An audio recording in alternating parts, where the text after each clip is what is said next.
Happy is doing some adjustment. It's the 84 creep route, actually. Just stealing the natural away.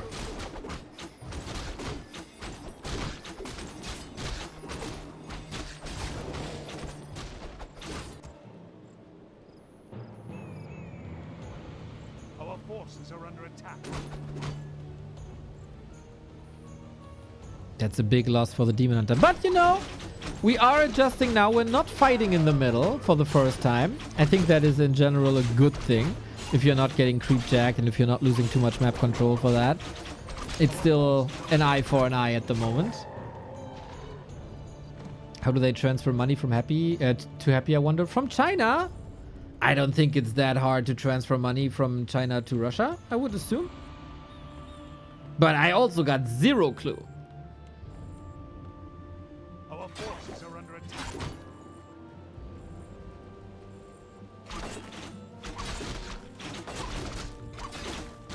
Oh, is there a bit? No, there's no damage, otherwise the archers fall, and now he reveals and the archers still fall and the slaughterhouse stays up. Ah.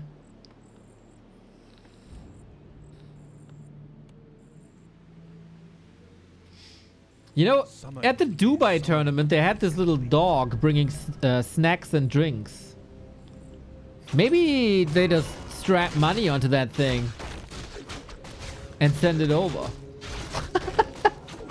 Oh, that little dog was so cute.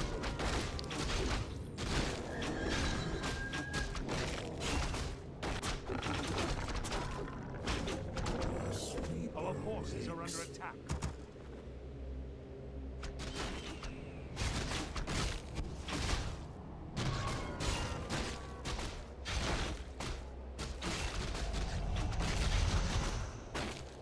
I had dog poop in front of my house last week. I don't have a dog.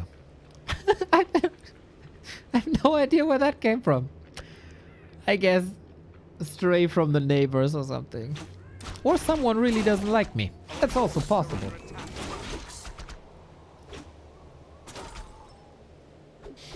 Well, not a big deal. We got a tanky Demon Hunter. We survived the 7-minute mark. Upgrade complete. We did survive the 7-minute mark. That's a good thing. Finally. How are you sure it's from a dog? I think that's identifiable.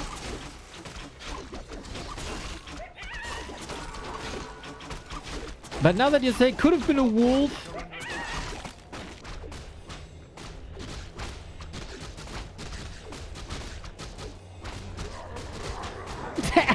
Taste, bro. Okay, I admit. Identified by taste.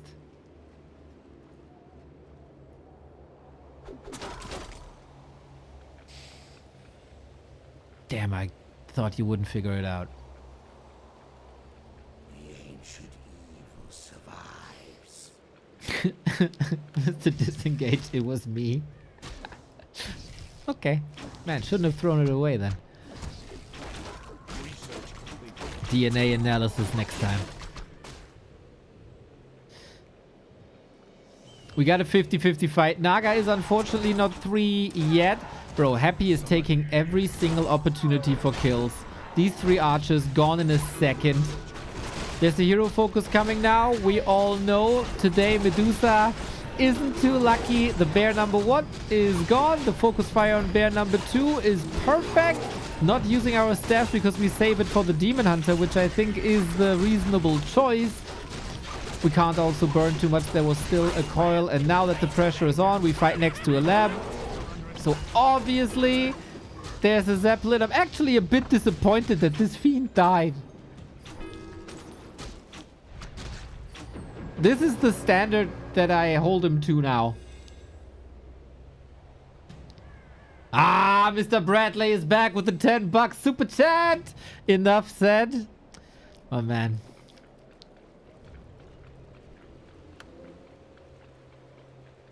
You're wonderful. Thank you. You treat me like a pay-per-view. somehow. That's awesome.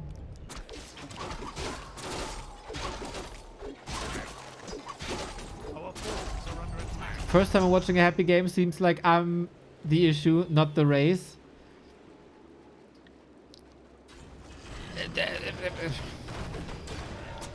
He's pretty solid. What can I say? He can click on things. Maybe it's Battle.net, man. Maybe Battle.net.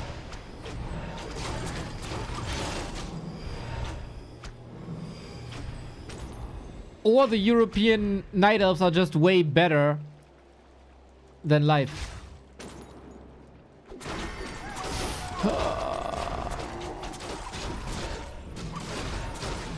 Life is really trying now, man. He's really trying. Going for these hero kill attempts, but there's always another solution. This is not even the craziest inventory that Happy has. It's a well-rounded, well-balanced inventory. Oh. I was about to say, isn't he supposed to like dispel that rejuve? Rip GG 5-0.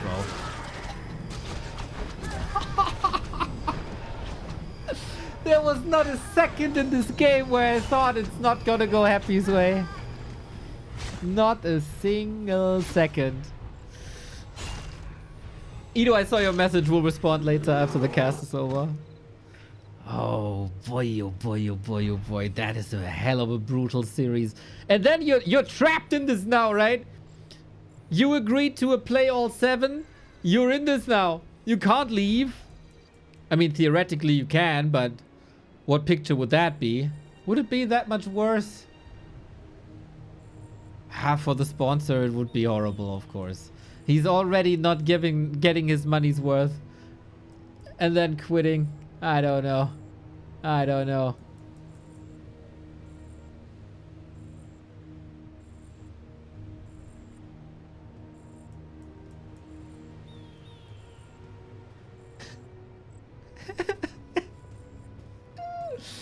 Oh man.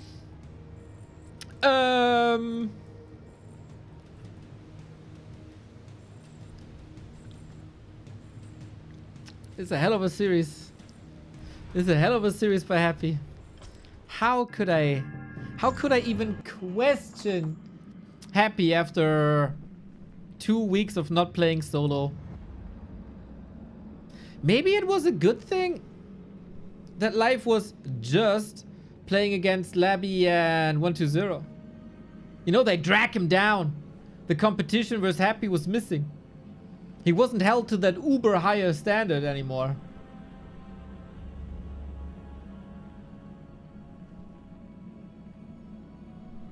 It's like Happy is pulling everybody up with like last hits, positioning, game knowledge, adjusting in late games, etc.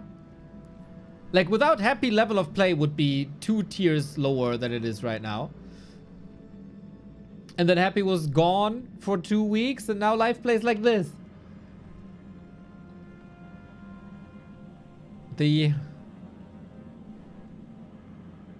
Something that raises all boats and stuff.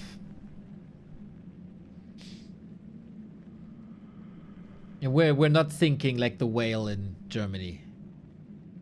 We got a whale problem, everybody. Do we still have a whale problem? Does anybody know? It was really close to me. We had a stranded whale. It was the talk. We had 2 things to worry about in Germany. The one was the whale. And the other was, why is our best striker not playing football in the national team? Those are the issues, right? That we got here. Usually when stuff happens with animals, we give stupid nicknames to them. I don't think that happened to that whale. Can't even have a proper animal topic anymore here. No. Nope. We didn't discuss much else. Yeah, we had an ice bear we named Knut.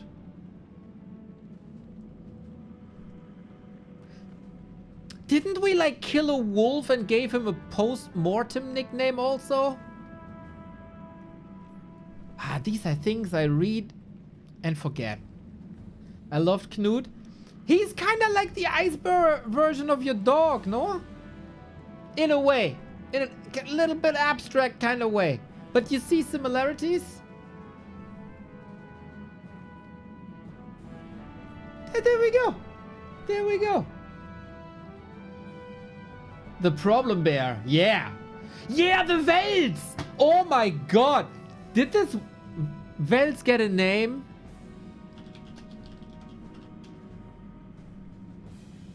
What's a Wels in English?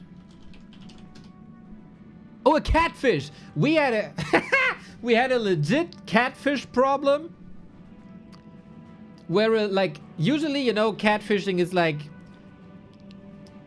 if you get betrayed by beautiful looking girls on like social media, or boys or men or whatever. In Germany, we ain't having that.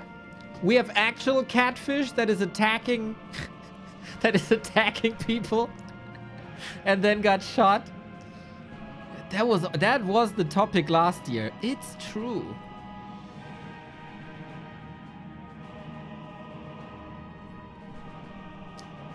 Yesterday, a wolf bit an older woman in the face in Hamburg? No way.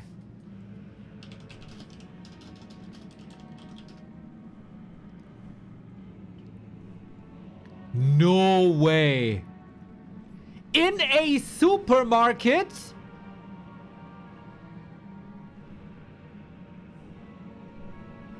That's crazy. In Altona? That's Center City. That's Schmack Bang Center City. We didn't kill it yet though. Okay, so if a catfish bites a swimmer, we gotta shoot that thing immediately. If a wolf ransacks a supermarket and bites a woman in the face, that's fine. Hasn't happened since 1998. Coming from Poland.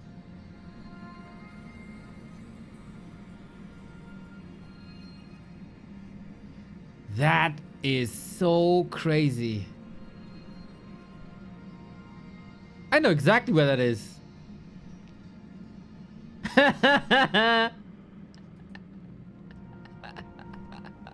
That's ridiculous. How the fuck did a wolf get there?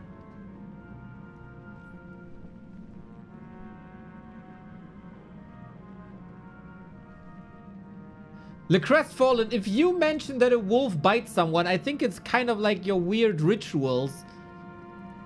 And don't take it that seriously. If Pishna tells me something, I treat it like it's the ultimate truth. He came via tram, via subway? No way. Is that true?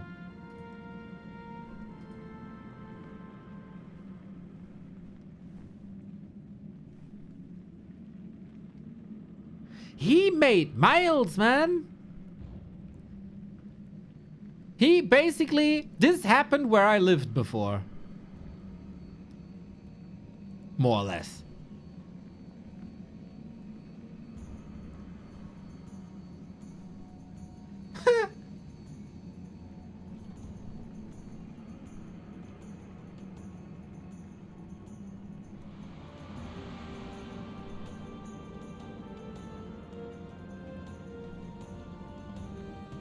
Oh, we gave the whale a name. It's Timmy.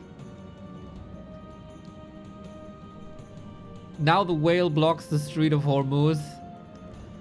Ah, that's low effort. That's low effort.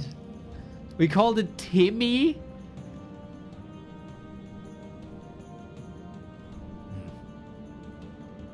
Should have named it Walter, because it's a Wal in German.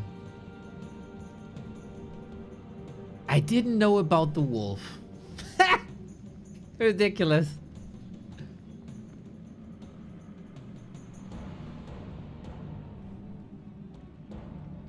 Wally McWallface. I love that. I love that. Guys, let's watch the tragedy that is Happy versus Life. We got 2 more. And then it's time for bed. Got some big tournaments casting tomorrow. What fun. Ridiculous. That was ridiculous. Dan, stand ready. Sometimes I can't switch. There we go. Sound off, this, that. 5-0, this brutal.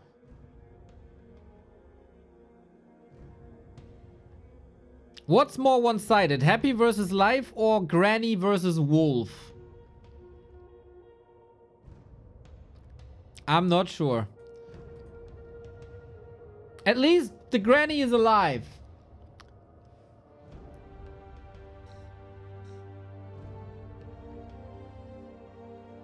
Yeah, I also feel this match, this best of 7, this 7 map thing is more brutal. I agree with that.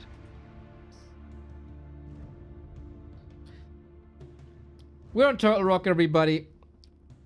Some wild one base games have happened on Turtle Rock. Michael with another $10. I play Night Elf on BNet. I can assure you it's not us. Oh yeah, okay, it's not you. Not yet, not yet.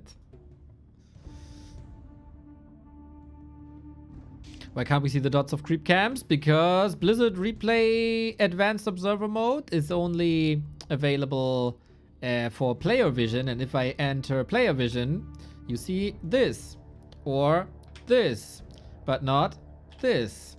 So I'd like to see both players, personally. And then if you disable Fog of War, the dots disappear. Don't ask me why. Don't ask me why. We had a beluga whale in Norway we called Havaldimir, which would be Whale-demir in English. Yeah, like Valdemir. Yeah. His name was inspired by Mr. Putin and was given because the whale apparently had escaped from a military facility in northern Russia and first appeared in Norway with a harness with a GoPro camera attached. This like Red Alert 2 Dolphins IRL. Oh my god, Happy steals this one. Are you kidding me, bro? That's a good one. Can't say the Norwegians have more humor than the Germans. Who would have thought? Battery low. Oh no. First Granny in a hospital, now battery low. Our forces are under attack. Charging battery. Sorry about that.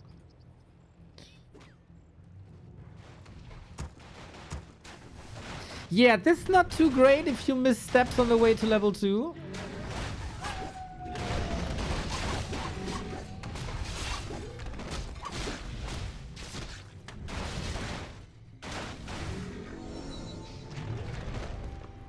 Level 2 versus level 1.6. This is not the sharpest life I've ever seen. Our forces are under attack. I really hope... Oh, we got backpack on Happy. Interesting.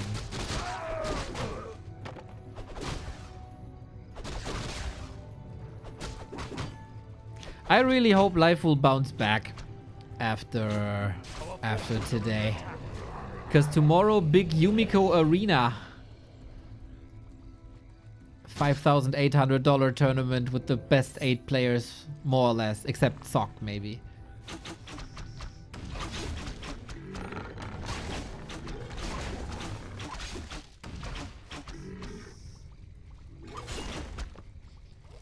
When dolphins with lasers? If you believe Age of Mythology, we had crocodiles with lasers. Very historically accurate game.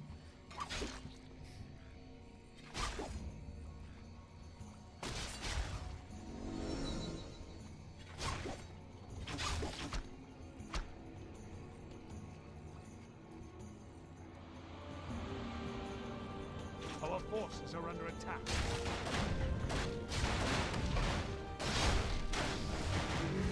Happy lasted. At least we got level. Oh, he gets surrounded again, man. How often has that happened? Happy is also spamming these coils. I mean, why not? I feel like archers are always a little late to the party. Like, oh, the double save. Bro is just in killer shape today. Mamma mia. I feel like life is usually sharper. And he gets surrounded for sure. Like on Hammerfall, this is a classic position next to the Hydra. And then he uses it kind of like bait for Demon Hunter Immolation Archers to get these kills. And then boom, all of a sudden 3-4 ghouls are gone and Happy loses all momentum. Naga also misses everything. Oh my god. I stand ready. The length you have to go to for one ghoul kill.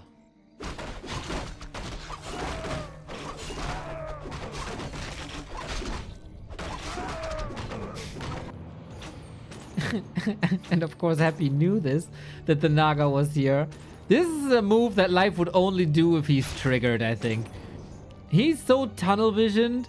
Like, I'm gonna get this kill. That he gives the Naga position away and tells Happy that she's alone. Probably not on his mind at that moment, just out for blood, for the little blood he can get. I gotta say though, okay, this is good XP. But it was some time for Life to creep finally. Our forces are under attack. On his carry.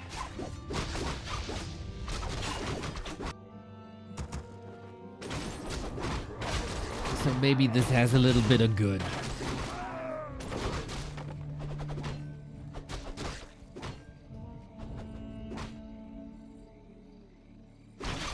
Do we have any? Okay, we got a Ring of Regen, we got Vamp Aura. That's solid sustain. Missing some damage, but hey, can't complain about it.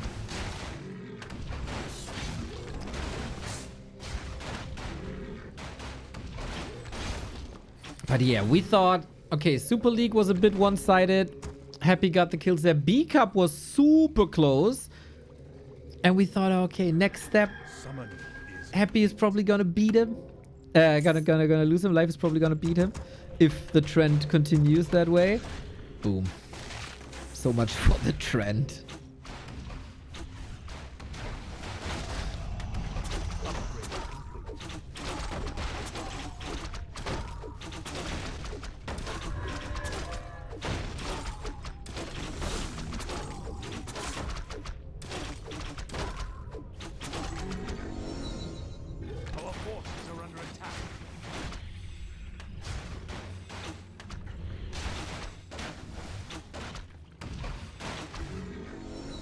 And now the Naga looks good, can share some items. Pendant of Energy also never bad. Lich is coming. We've been there. I think at this point in the series, it is a success that Life is alive at the 10-minute mark. And that he is still fighting. Despite losing a couple of last hits early on. But yeah, the fact that the pull doesn't work, the fact that the Naga went down, the fact that the ghoul got away, you know, all these things, they do pile up a little bit.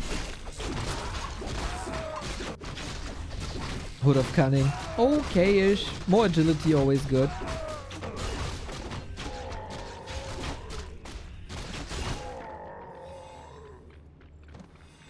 We do have a post-battle report by 120 Colorful and Live, by the way. So hang around if you like the salt. There's a lot of salt. I'm not a chef, but I wouldn't advise to put that much salt in your dishes. Summoning is complete. It is rather ridiculous. Our forces are under attack. Happy gets 2 red spots. Rest of the map is rather empty. When was this game played? Yesterday. Oh, my trouble seems so far away.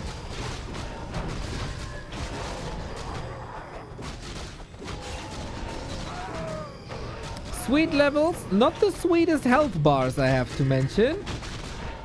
Let's go. 53-52. One destroyer up, no mana. Catch him. You got Frost Arrow, you got Dryads. Happy has no TP either.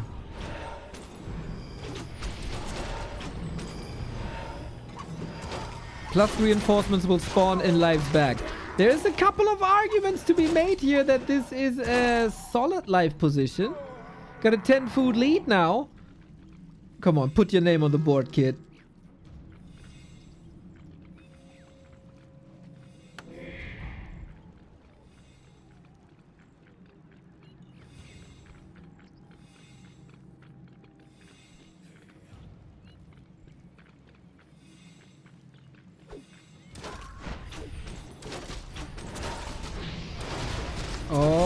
Okay then, Demon Hunter is getting nuked into Oblivion, is out but can't step back in after using Moon Wells. Hopefully there is still Moon Juice. Bear's a little late to the party, but Demon Hunter is back. Oh my, little lucky that the one archer in particular that the staff was on was not getting killed.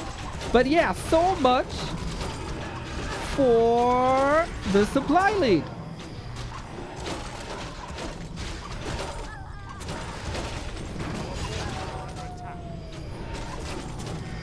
He's got it. He got the DK. He got the DK. He got the DK.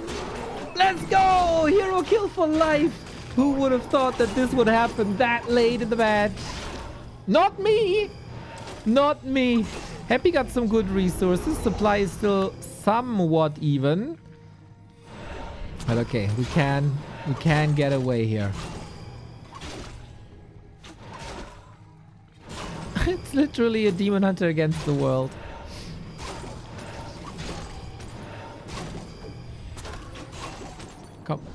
Oh. If only there was a fork lightning man. If he attacks with the statue, he's thinking about it. He thought about it. He thought about it. He thought about it. If I attack with the statue, can I get the kill? It was 3 HP. And obviously, Happy is not using his altar. No, that'd be a waste of time. I think he's very right in that assessment, by the way. Oh, he's just running. That is the series we wanted to see. Both Bend and Bruce, we're getting good levels.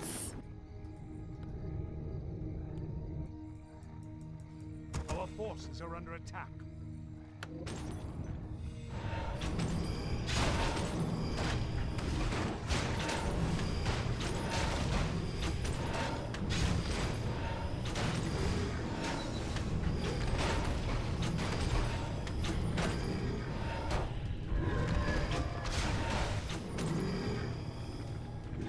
We're not moving anywhere, right? We've seen like one abomination this game on Hammerfall. That's about it. I mean, most of the games didn't give us any chance to like deviate tactically.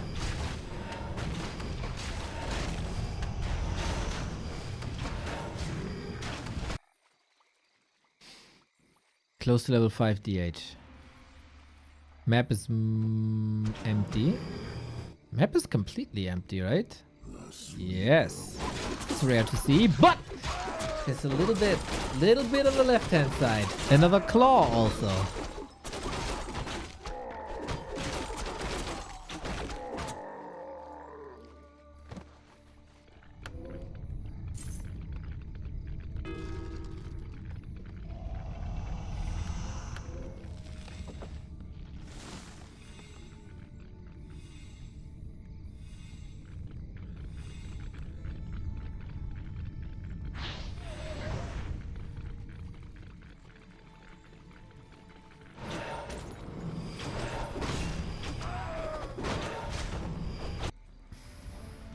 How do you finish that game now, though? Staying at 50, greedy. We've seen many moments like this. Demon Hunter does the correct thing, right? You want to be close to the undead. You want to prep him up a little bit, want to burn. And then you're doing the Icarus, fly too close to the black sun, and die. There's no boots. Naga is close, though. And that's right. See, colorful, that's how you do it.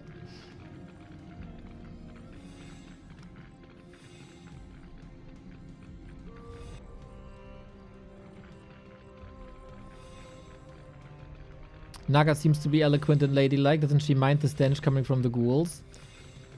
I think as a fish person, that's not a real problem. And I can tell you, as a visitor of many, many festivals, you get used to every stench at some point.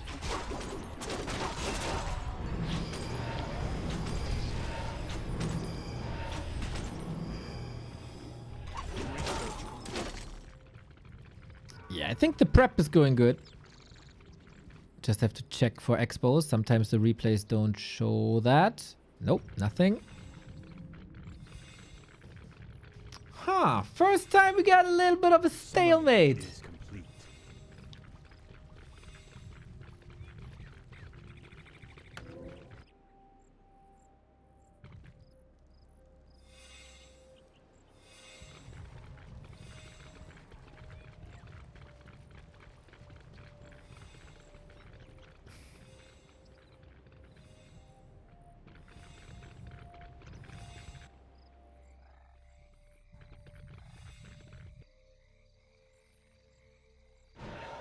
It's all about execution then. How much gold is left? Actually a lot. Almost 5 minutes.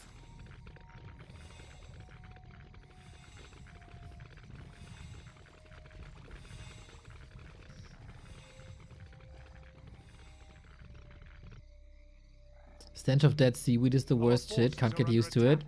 Did you really try?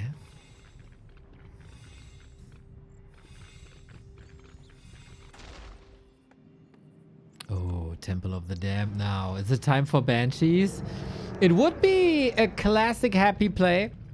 A play that usually Life is the best to counter. Not shy of killing his own bears.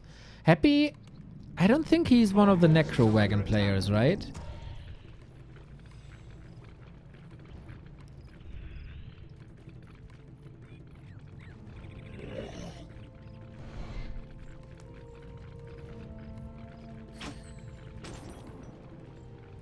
What's the benefit of the Naga when there's Unholy Aura? Okay, you got a job. You get money. Do you say no to a raise? I mean, you already have money. Nah, it's usually they brawl when the Naga gets out. That's early. You have at max Unholy Aura level 2. Level 1. And then the Naga, the difference maker in movement speed for Happy's Naga. And he gets a lot of kills oftentimes. It is Banshees. Will that be scouted?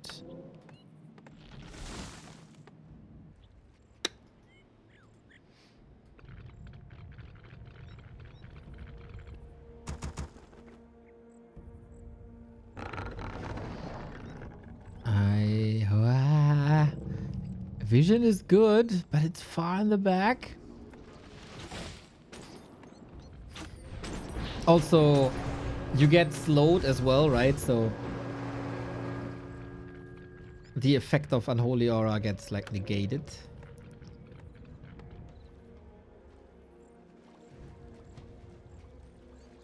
Our gold mine is nearly empty.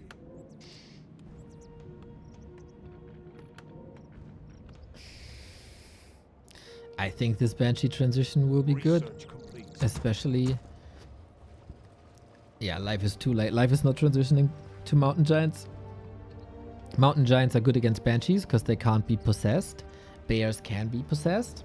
And these bears might belong to Happy soon. Faster Master upgrade. Don't see that too often. Meow. Just a minute.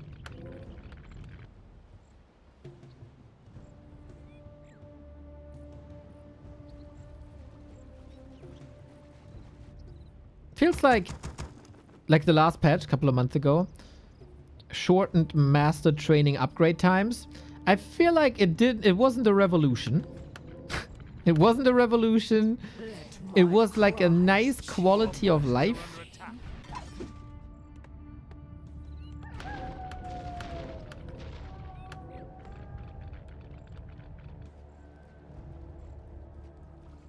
I still very much think this was a good call. 1 minute of mining and then we brawl. Let my cries chill the living. She a bit dramatic, eh? That rally point. She's very dramatic. Where's all that wind coming from? Let my cries chill the living. Where does life build by reveal? Cause there's fiends and they have burrow. Research complete.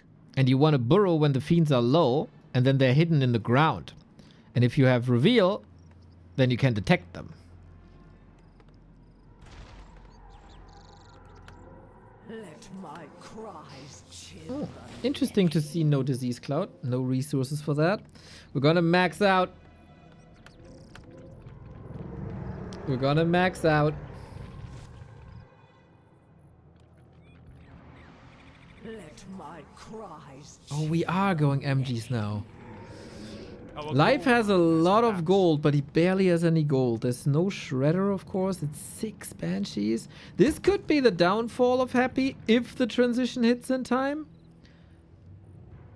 And you can't possess. I'm still of the opinion curse is always good. Anti-magic is oftentimes good. As there is Dryad poison and Demon poison. Calm before the storm. Yeah, we sell everything that we don't need anymore. We trade it in for items. And then we go. He actually gets 2 MGs out. And he's actually killing the bears. Wow, I thought he's gonna miss that moment.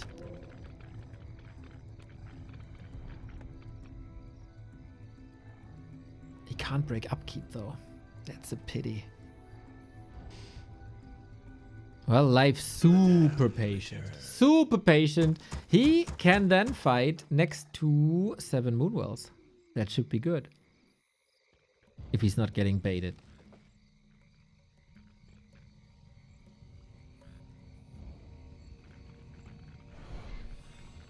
Level 3 mana burn. 150. Whoosh.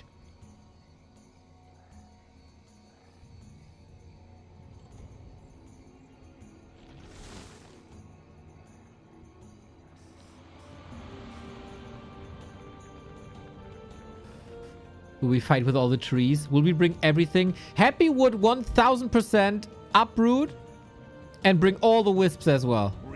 Use the tools that you're given. All of them. What the hell is this bear doing here?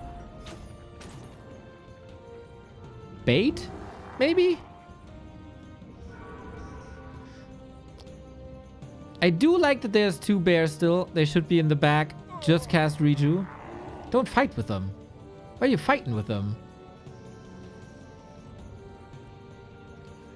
Oh, he's losing patience. He's fighting in the open now. Oh, snap. Okay, he is bringing the wisp, but why is he fighting away from his Moonwells? Why is the bear here that can't be possessed? Why? Shout out Blizzard, by the way, for the improved animations. Yeah, that makes no sense.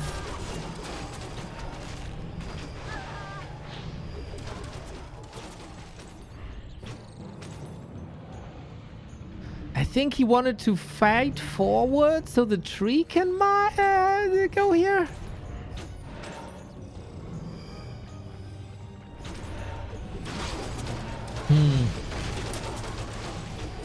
Yeah, sorry, I don't feel that. That was not well played. No. We are used to seeing way better fights from Life.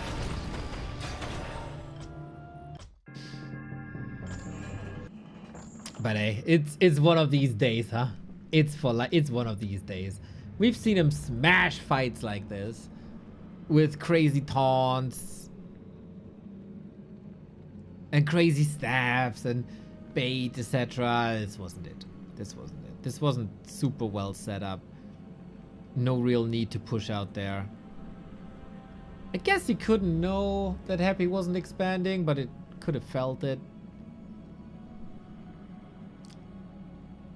Good good way to remind everybody that everybody has off days except Happy. Yeah, for sure.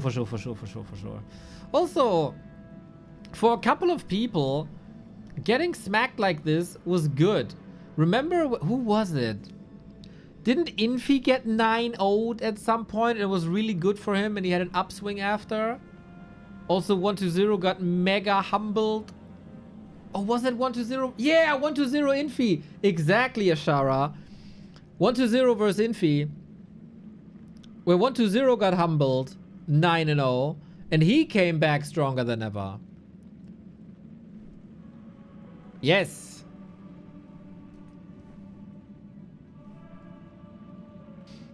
So, you know, depends how you treat it. Let's go through with this last map.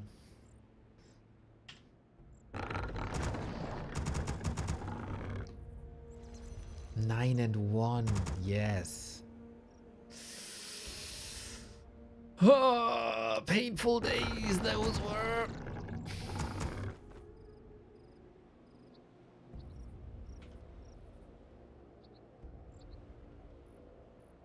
Before we go into this last map, we're once again sponsored by Opera GX, the gaming browser, and we get rewarded for each and every single download. ! Opera GX for our link. If you download the program and install it with our link, we get a little bit of support and they might work with us in the future. Great browser for gamers, Discord integration, Twitch integration, Spotify integration for the doom scrollers out there, TikTok integration, and everything you have in one screen. So you don't need any extra programs anymore.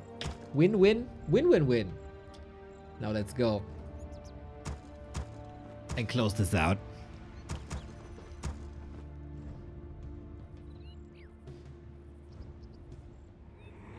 What's your take on Double Taunt that got patched out? That was hella stupid.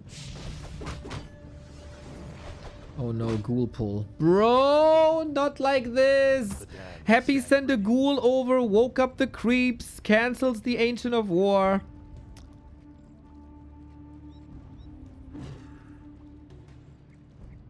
I think if we had like 16 pro players that grind every day, that would be fine for them. I think Double Taunt for the average Joe is an absolute nightmare to play against. And something as annoying should never be in a game anymore. Oh, the dodge! Okay. We can still game.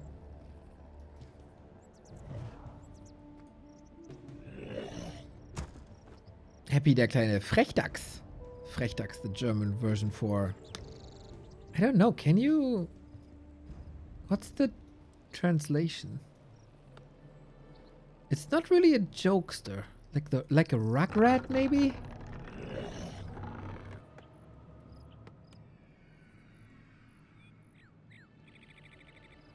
Sir, you are saying something as annoying as Double Taunt should not be in the game, but Demon Hunter is way worse, way more annoying, and still in the game.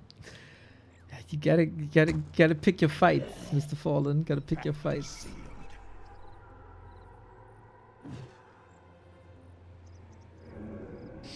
Why does cheese taste so much better melted? Yeah, that's a really good question, man. Also, Coke tastes better if the bottle is out of glass. Did we ever try to put melted cheese in a glass bottle? Maybe that's even better. A rascal. Yeah, that's the word I was looking for. Summoning is complete.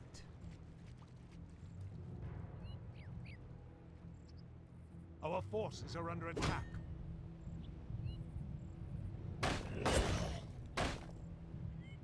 Yeah, with that ghoul pull, that's seriously super annoying for life. Can't really level, or was delayed levels. Happy pulls the creeps again against the Ancient of War. Just with the DK, man. Just with the DK.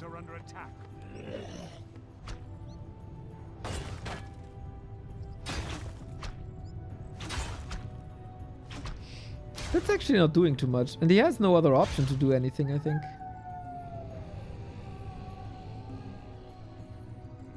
Upgrade complete.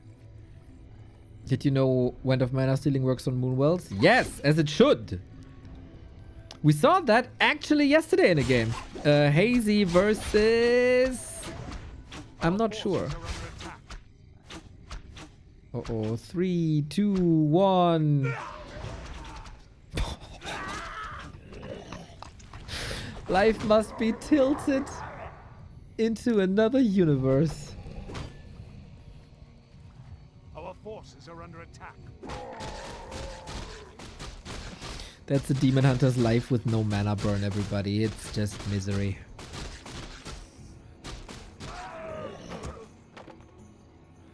He's also like happy is never stopping, right? There's just no mercy. How can this guy be so ruthless and so vicious? Give this kid a break, man.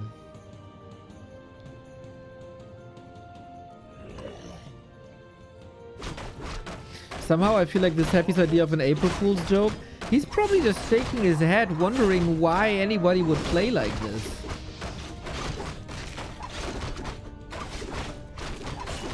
Like, I'm pretty sure he can't really process why this is happening to other players.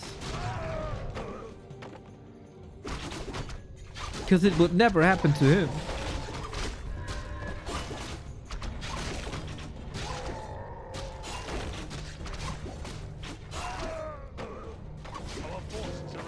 Brutal punishments.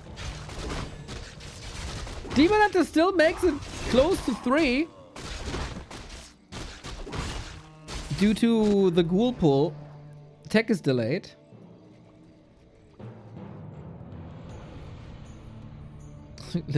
little deforestation here.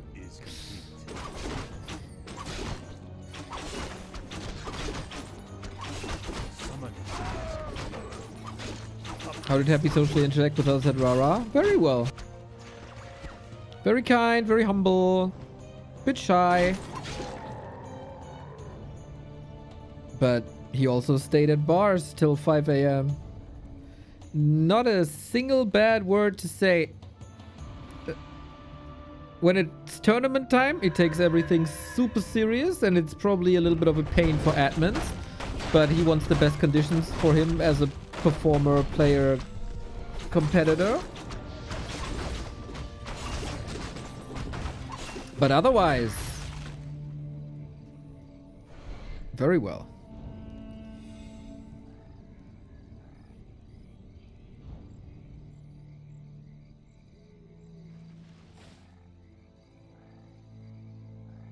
It's the same situation as Turtle Rock, right? Just the Demon Hunter is chasing the Naga. Again, bait. Life has to make double sure to get it and bring the Naga from the left.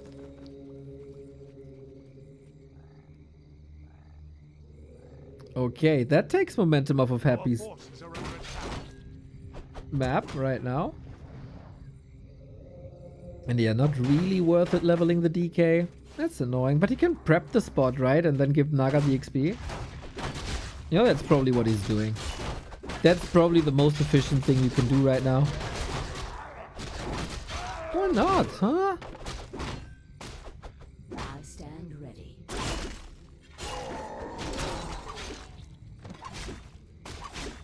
Caribbean, you were saying about the Ancient of War management? This is a tough camp though. Inner Fire Bloodlust. Whoever came up with this creep camp is a sadist. I hate this creep camp. It looks so chill. Because, you know, you got the ogres you kill all the time. They jiggle with their bellies. And there's a couple of trolls that's like, alright. And all of a sudden, you engage them. Then there's high ground, inner fire. You can't kill them because you miss all the time. They got armor. And then they get extra damage and extra attack speed. Like, yeah, fuck you, man. This camp is so hard.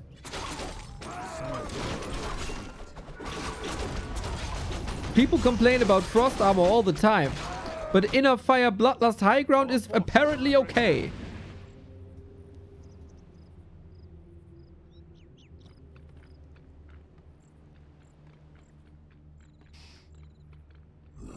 sound drunk tonight. I haven't had alcohol in 9 weeks, maybe? 10-ish?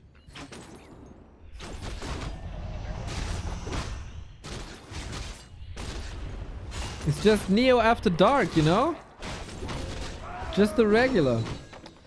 Once the cast is finished, I'm gonna drink a wonderful glass of banana milk. That's for real, man.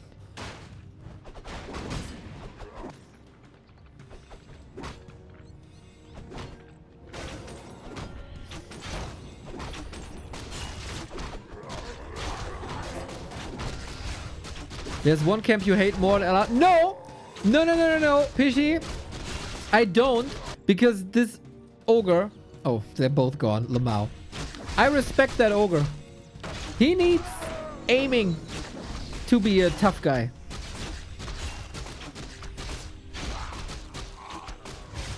This guy is just getting buffed and then he's a pain.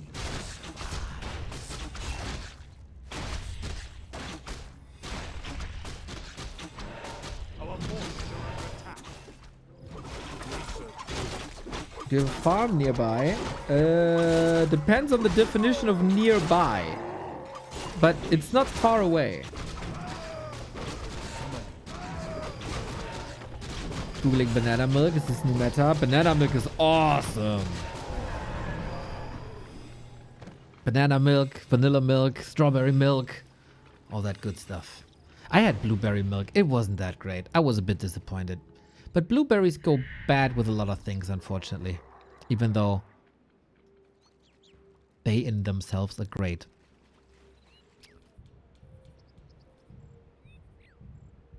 "10 to 15 kilometers nearby?" Yeah, definitely nearby. Yeah. We do have some time because we have this stalemate creeping phase gearing up again. And again, we have to recommend... not recommend. We have to commend live. He's alive after the 10-minute mark.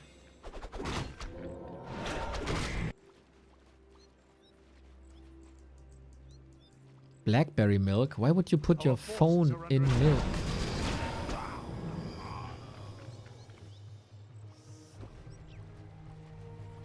That sounds like nonsense.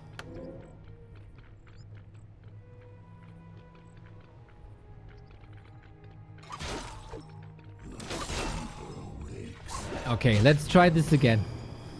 Is now life warmed up enough for this fight?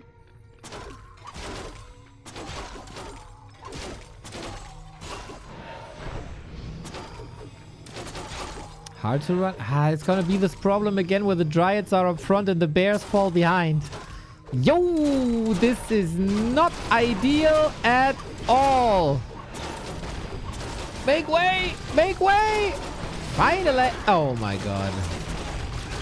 Yeah, I'm not surprised that this happens with a staff off cooldown and an invul potion in the inventory. Nope, not surprised I am. Zero surprise. 7-0!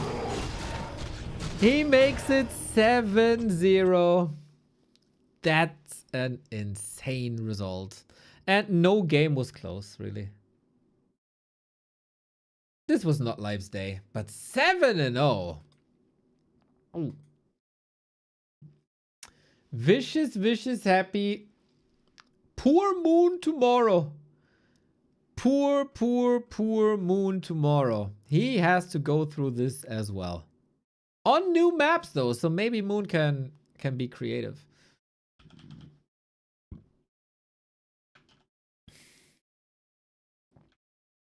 And figure out some cool creep routes and times and stuff.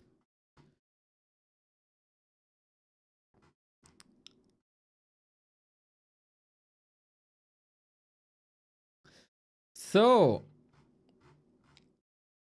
as I said, there was quite some salt and Chinese cheddar.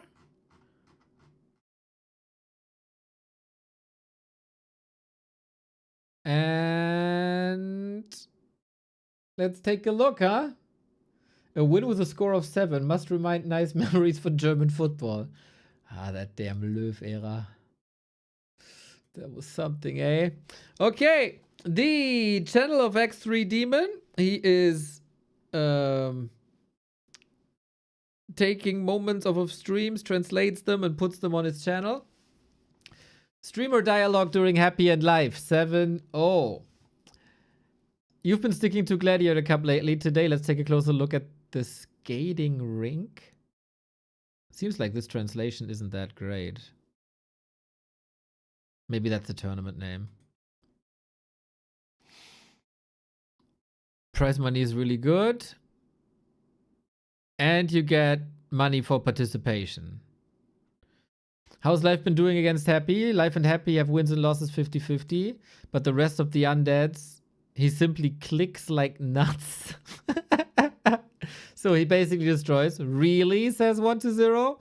Uh-oh, seems like 1-0 is not happy that Life is supposedly keeping in line with the other undeads. Life and I are about the same level. I've just been losing a lot lately, and before that, he was losing more. Second game. The game hasn't really started yet. Is that all? How the Happy destroy Life so quickly? He just smashed Life to pieces at the very beginning. Awesome, right? This is... Ah, the translation isn't really good. Wait, I use ChatGPT. That's better.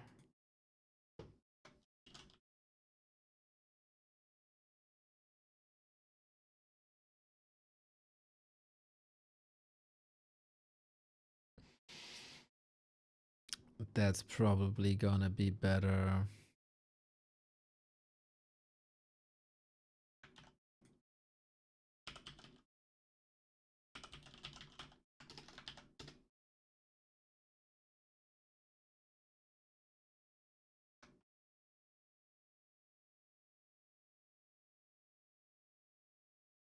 Yep.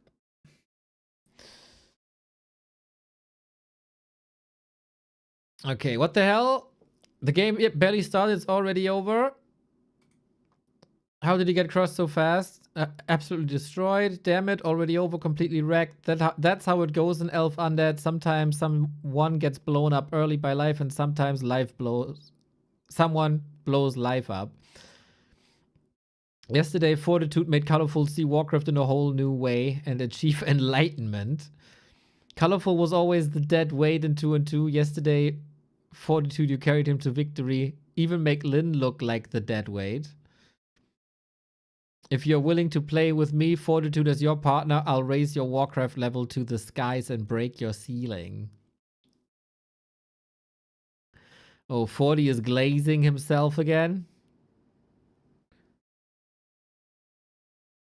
I flattened Happy in a straight-up fight completely, to the point he's still afraid to accept my show match challenges. Okay, bro. And you're saying I'm not a genius. Let me ask you, if I'm not a genius, what am I? I believe genius is just the threshold where my level begins, bro.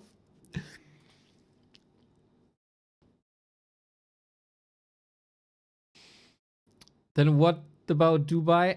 I Fortitude won that purely with sheer willpower. I'm telling you, I wasn't nervous. I was hyped. When you want to win, you feel excitement. Only those who fear losing get shaky. Back then, what I was thinking, the only thing I was thinking, all right, you bastards, I'm about to slaughter you.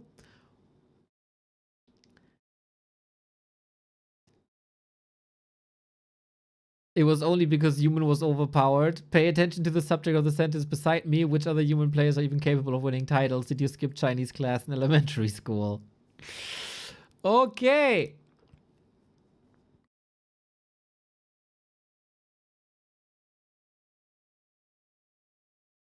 I haven't played Happy in ages. You still hope to be the mouse that eats the elephant. Oh my god. Oh my god.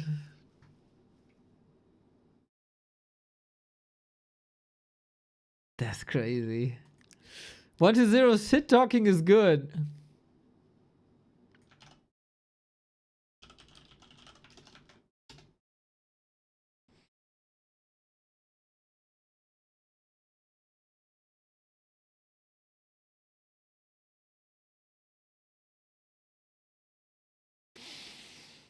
Earlier live band Boss SS. So Boss is always like big donators. That's just his name, I guess. Don't ban him. That's your sponsor. As soon as Live unbanned him, the sponsor immediately sent him a big donation. Live should give me half of that. Check out live stream. I love listening to him complain after losses. Wait, why is his stream offline? He probably just banned you. No way. How could he ban me? Then why can't you see his stream? Yeah, you can see it, but I can't. Damn. Oh, 120 banned. That's funny. Live, you're something else. How did your DH even manage to die? How does that happen? At least I made money from the bet. Happy is treating Live to some 7-ups.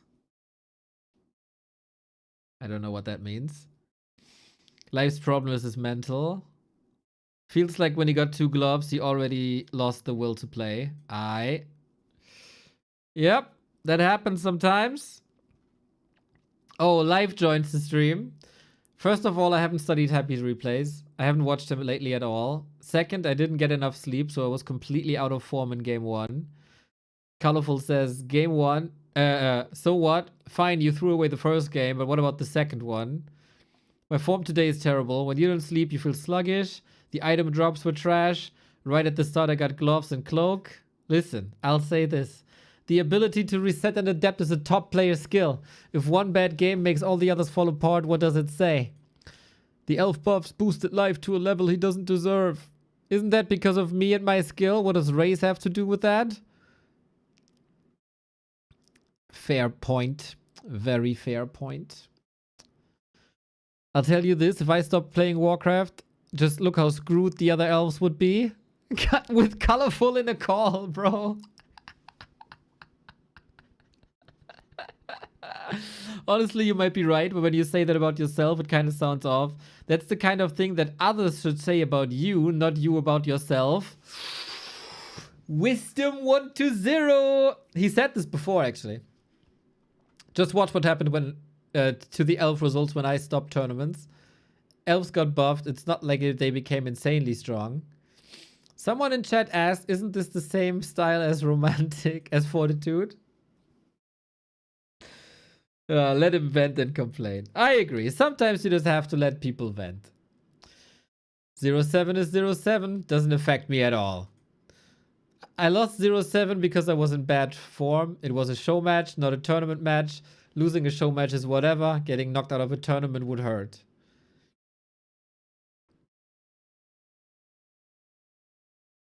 As a Warcraft player, Life is really strong, but his mental is what holds him back. Probably agreed.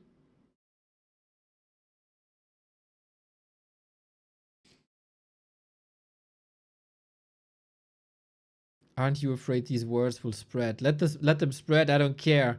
Let them reach Africa for all I care. It doesn't matter. This kind of stuff isn't even worth discussing. Oh my god. We need a person in Africa printing this out or make a screenshot with a thumbs up and send this to Live that this indeed spread to Africa.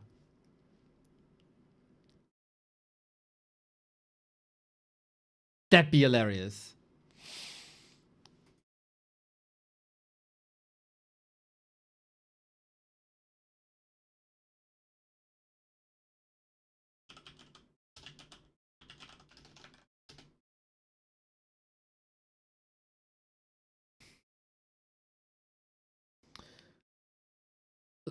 Live banned the sponsor and the guy that sent him a big dono. Sponsor came to me to complain, so I told Live to unban him. Live doesn't realize it was the big sponsor.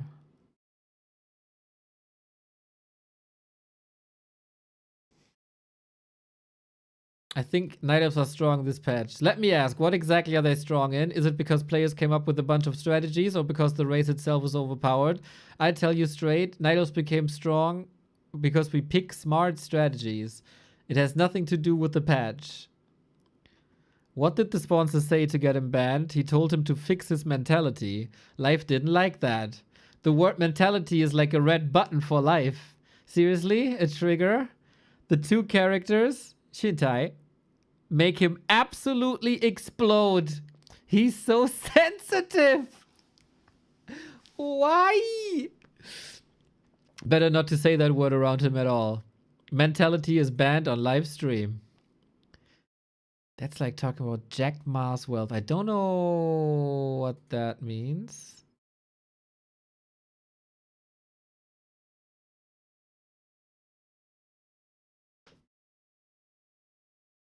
Oh, the founder of Alibaba. Okay. Yeah, very rich. Billionaire, trillionaire, super rich. Yep. Okay, super rich guy. Okay, super rich guy. Basically like Chinese Elon Musk or something.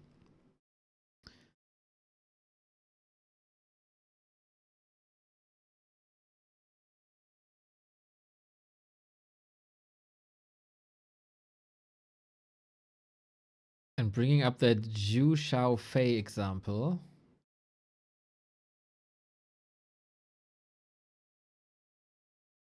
Okay, we can't find anything here.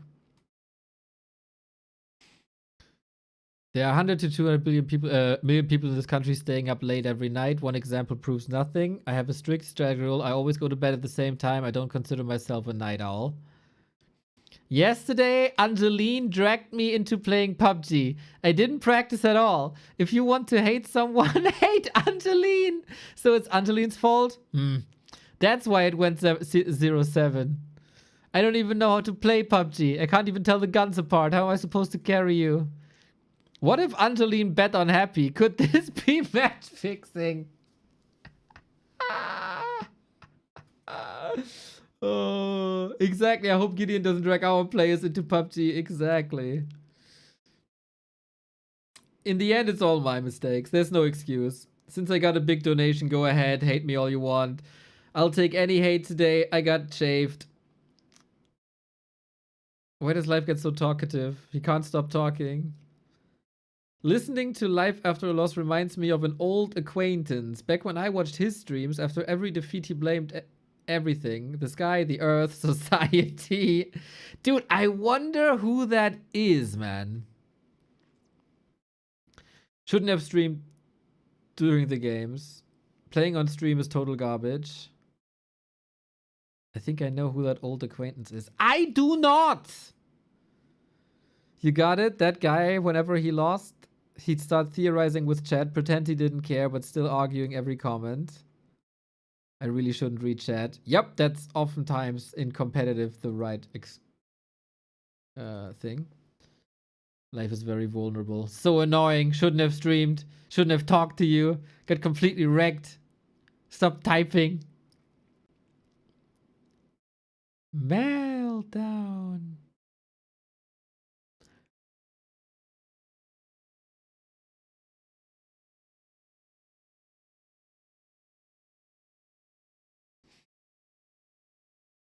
Life's mental has completely collapsed. Next time I play him, if he doesn't get a good item early, I'll just pause and say, oh, Life, your items kind of suck. He'll instantly explode with rage and I win easy. Smart 120. Smart.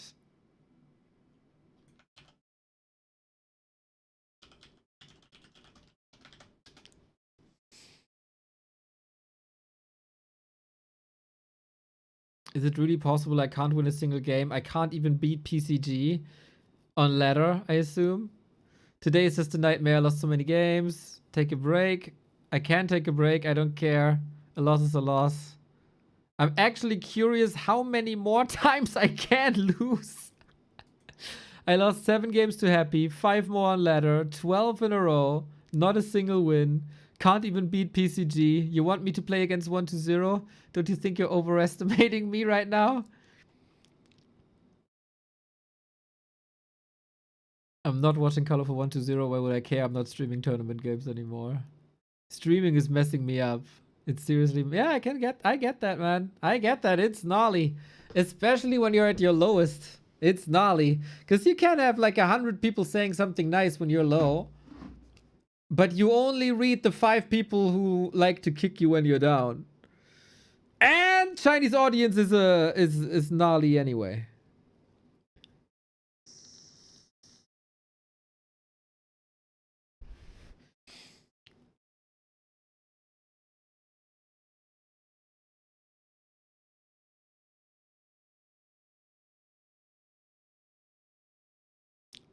I'm just bad today. I finish this and end this. I'm gonna practice off camera. Dude, this guy is just mental. Going through half a mental breakdown, losing. And then, yeah, just I go practice off camera. That's why he's currently that good and that high, because of exactly this mentality.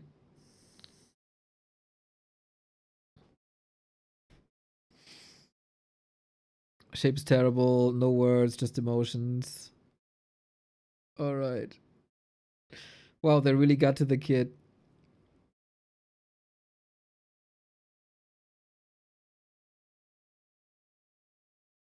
Mamma mia. Oh my god, it goes on, dude! Do we find any gems?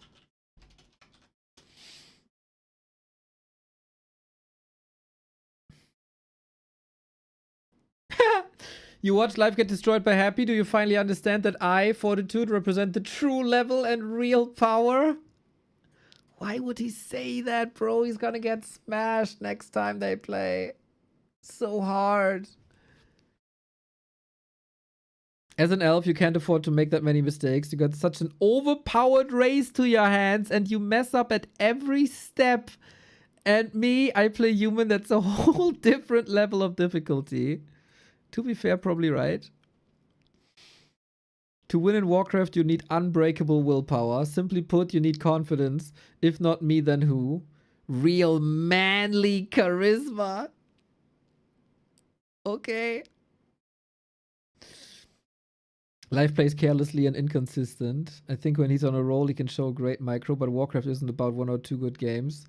Overall, he's very inconsistent. Not anymore, I think.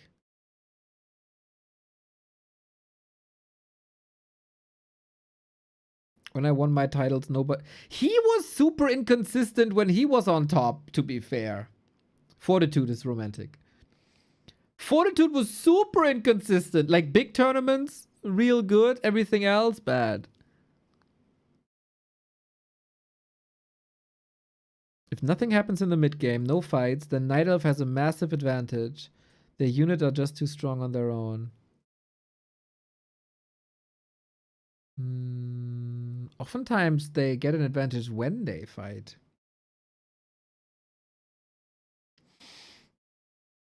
If nothing happens in the mid game, no fights, then elves already have a massive... I don't know.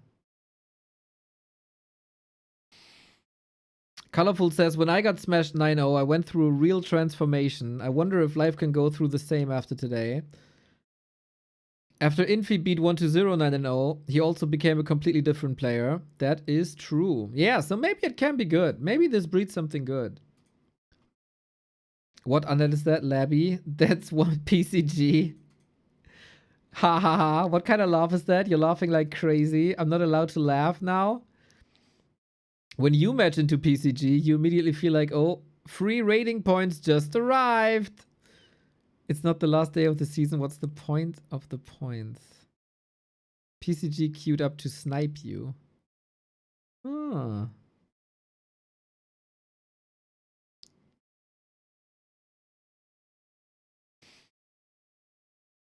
Recently, Labby told me he was taking a break from Warcraft for a while. What happens? He's rank 1 on ladder. How does that make sense? Some people come back stronger.